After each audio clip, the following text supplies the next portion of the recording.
Gugutom na ako, kumakalam na yung tiyan ko. Sabi ng tiyan ko, kurok, kurok. Tutulog nanay ko. Ma, anong karapatan mong matulog dyan at magpahinga? May obligasyon ka pa sa akin, ha? Di pa ako makain. Anong oras na, oh?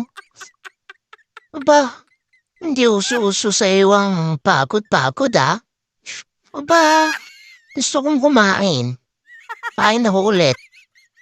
Dali mo, tumayo ka na dyan. Sige na, bilisan mo na, tumayo ka na dyan.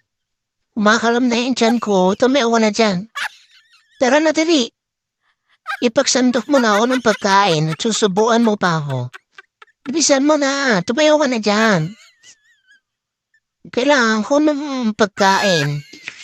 Tapos, malamig na tubig din. Kailangan ko malamig na tubig, yung may yelo, ha. Bilisan mo na, tumayo ka na dyan kasi. Oras na eh. Ayaw mo pong bumangon dyan eh. Tutulog-tulog ka pa dyan eh. Papahinga-pahinga. Bawal magpahinga dito sa pamilyang to. Ano ma?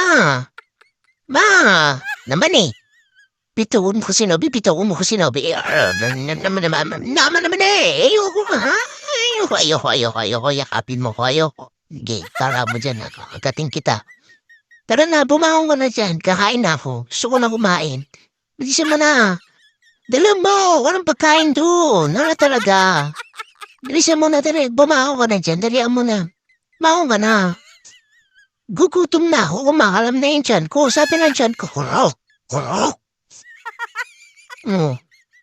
Di ka na maging manok yun. O, dali na. Tara na. Gutom na. Humawa ka naman sa akin. Maawa ka naman sa anak mo. Nag-iisa na nga lang ako eh. Di mo pa ako mapakain.